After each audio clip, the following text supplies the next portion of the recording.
Hey everyone, it's Michelle. In today's video, I have two sunscreens to review for you all. Both of them are from Paula's Choice and they are mineral sunscreens. This one here is their most popular one. It is the Super Light Daily Wrinkle Defense Broad Spectrum SPF 30, and I have a travel size here of their Defense Essential Glow Moisturizer, also broad spectrum SPF 30. For the review, I will start off with the blue one, which I will call Resist, and then I will follow up with the hot pink one, which I will refer to as Defense. On the packaging, the Resist sunscreen states it's for normal oily combination skin with antioxidants and resveratrol. It's a silky lotion that mattifies with a sheer natural tint for all skin tones, helps prevent UV damage and signs of aging. For the Defense sunscreen, it's described for all skin types with kiwi and licorice, instantly illuminates and hydrates, reinforces what makes skin naturally healthy, replenishing cream texture. As you can see, both of them are in opaque colored tubes. The Resist is in a blue one, whereas the Defense in a hot pink. The Defense one I have is the travel size, but both come in 2-ounce bottles for the full size. Resist retails for $33 US, whereas the full size of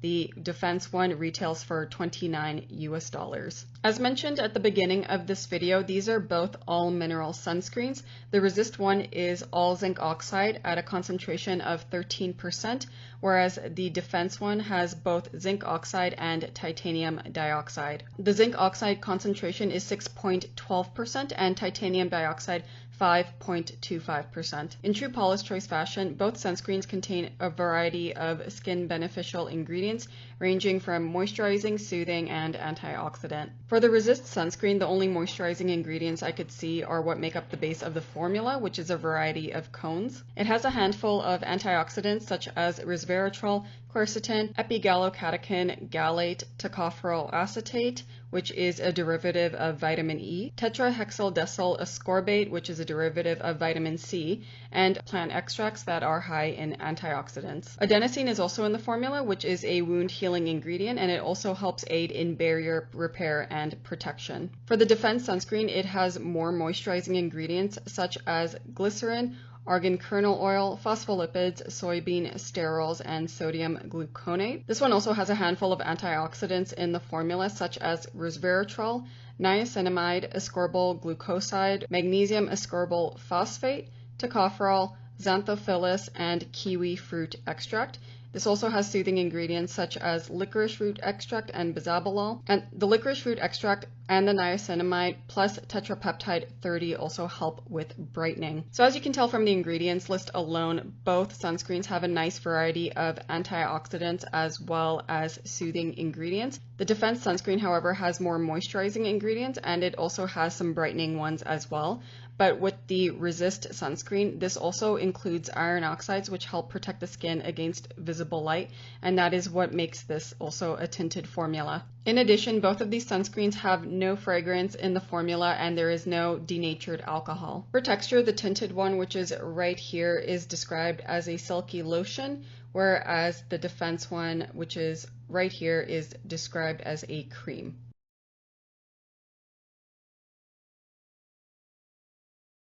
As I blend this into the skin, it feels really nice and silky as described. And while the Defense one is described as a cream, it still spreads out pretty thinly. They both pretty much feel the same, if anything, though the Resist one is just a bit more silky because of the added various cones in the formula. Both of them are now blended into my hand. This one is where the Resist sunscreen is, this one the Defense. So as you can see on the Resist side, it does have a nice soft matte finish. There is a little bit of a pink tint to it, otherwise it's pretty blended into my skin. Whereas the Defense one, while it has no tint, I find it blended really well into my skin tone. With the application on my hand, there is no detectable cast, and you can also tell that it is glowier than the Resist side. Now moving on to facial application. For both of these sunscreens, I applied it in 2 separate layers. I wanted to give them a chance to adapt to my skin tone as much as possible and reduce the chance of having some sort of cast. For the Resist one, it felt really nice to use. I experienced no pilling around my hairline, and it also did not feel greasy, whereas the Defense sunscreen does feel a bit more emollient, a smidge greasier, and I did notice some pilling in my hairline. For the first layer, I did half of my face just to see how casty the sunscreen may appear. And for both sunscreens, it did look a little bit different to my regular skin color. After applying the first layer, I also applied the second layer on half just to see if the first layer quickly adapted to my skin tone, and with half of my face covered in a second layer, I did notice a difference. Based on that, both sunscreens were able to adapt to my skin tone fairly quickly. With this method of application, I found the finish both after applying as well as around 30 minutes later, my skin looked the same, and I was surprised to see both finishes looked pretty good on my skin. For the Resist sunscreen with the tint, I could tell it was just a little bit pink on my skin, otherwise it was still pretty passable because my skin undertone does lean rather neutral, and I found applying the sunscreen in 2 layers really helped the tint to adapt as best as possible to my skin undertone. For the Defense sunscreen, while it does not have any tint in the formula, I was pretty impressed to see how minimal of a cast there was on my skin. I didn't feel like I looked gray wearing the sunscreen. I could actually see my undertone. For the finish, as you can see, the Resist sunscreen has a soft matte finish, whereas the Defense sunscreen, it is quite glowy. I feel like there are some sort of shimmering particles in the formula, which really enhances that look. In terms of the feel, the Resist sunscreen set to attack your finish way faster, and it didn't feel as emollient as the Defense one. The Defense one also had a tackier finish. It didn't set as quickly as the Resist one. I also felt when I touched my face, it did feel slightly bit greasy, but that greasy feel went away as I continued wearing the sunscreen. For skin benefits, what I noticed about the Resist sunscreen is that it did have a smidge of coverage to it, so I found that my skin looked really nice and even. Also, because it is a soft matte formula, it did do a bit to subdue any texture on my skin. The problem I had with the sunscreen, however, was how it settled as the day went by. I felt like the sunscreen settled into any nook and cranny on my face, and the only reason it was forgiving is because of the fact that it is a soft matte finish. I also thought if I prepped my skin really well, that this sunscreen that's suitable for oilier skin types would work for my drier skin type, but even then, this sunscreen made me look and feel dehydrated as the day went by. The Defense sunscreen, however, is a lot more moisturizing. It's definitely more comfortable to wear throughout the day, especially if you are a drier skin type like I am. This one has no tint in the formula, so there isn't any type of coverage that you're going to get with it. Zinc oxide is also a soothing ingredient, but even so, when I was experiencing redness in the middle of my face, I didn't see it subsiding it. While the Defense sunscreen was way more comfortable to wear compared to the Resist sunscreen, I still had a similar problem with it in terms of how it settled onto the skin. Again, after initial application, my skin just looked really nice and plump and smooth, but as the day went by, I found the Defense sunscreen to also settle into my texture just like the Resist one. However, it looked a lot worse with the Defense sunscreen because of these shimmering particles in the formula. It just really emphasized any texture I had on my skin, and I looked very shiny. In terms of performance under makeup, both are really good. I find the Resist one more reminiscent of other mineral sunscreens I tried in the past, where it is pretty grippy, so I find you're going to get more longevity with your foundation if you were to use the Resist sunscreen. The Defense sunscreen I find sits more like a moisturizer, so for me with a drier skin type, I don't mind it. It won't affect the longevity of whatever makeup I wear. If you do have oily skin, you could probably use this as a moisturizer with SPF, especially if you do want that luminosity underneath your foundation. Otherwise, if you want something grippier before you go into your makeup and also you want that soft matte finish,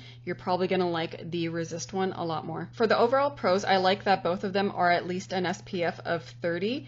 They were both very comfortable to apply in generous amounts, and considering that they're both all mineral sunscreens, they looked pretty good on my skin and I felt like there was minimal cast. If anything, with the Defense sunscreen, there may have been like a little hint of it, but it was difficult to tell, and for the most part, I felt comfortable wearing this sunscreen on its own. I also like that both of them have a variety of other skin beneficial ingredients. I particularly like the Resist sunscreen because it does have a tint in the formula and it did manage to even out my skin tone, whereas with the Defense sunscreen, it has more moisturizing ingredients in the formula and it was a lot more comfortable to wear throughout the day for my drier skin type. I do have cons for both of these sunscreens, so starting off with the Resist sunscreen, it's the fact that it is very drying. I understand that it says it's suitable for oilier skin types, but I even question if this can be moisturizing enough for an oily skin type. I think if you have the type of oily skin where you don't worry about dehydration whatsoever and you just naturally produce a lot of oil, you could probably get away with this as a moisturizer with SPF. Otherwise, I do recommend you wearing some type of moisturizer underneath this. Even when I mixed a little bit of Aquaphor into my moisturizer before using the sunscreen, I still had that dehydrated feeling and look. For the Defense sunscreen, the biggest con I had with this was how shimmery it is. If this did not settle into my skin like the Resist one, I feel like it would have been more forgiving, but the fact that it does settle into my skin, it really emphasizes any texture I have, and the shimmer just really doesn't help. Despite this one being more comfortable to wear throughout the day, I was really uncomfortable with just how my skin looked. I do have one in-between feel with the Resist sunscreen, so meaning it could be either a pro or a con depending how you look at it. It is the tint. I do find the tint to be passable, but it's mostly in the colder months and when I'm a bit more covered. Whereas now the weather is warmer, I'm exposing more skin. I feel like the pink undertone in the sunscreen is going to be a bit more obvious. Overall, the tint isn't terrible. Like I said, in the colder months and when I'm a bit more covered, I could get away with the tint, but I prefer the tint of the Dermatology Universal Tinted Moisturizer SPF 46. It leans a bit warmer, which is an undertone I'm a bit more comfortable with than a cooler one, such as the Resist sunscreen. Also, the finish of this is way more moisturizing, so for my dry skin type, I would rather go with this. Alright, and that is it for this review of the Paula's Choice Mineral Sunscreens. As always, I hope you find content like this helpful and informative. If you did, please be sure to give this video a like, subscribe to my channel down below for future videos, leave a comment if you have any questions or recommendations, and I will see you all soon. Ciao.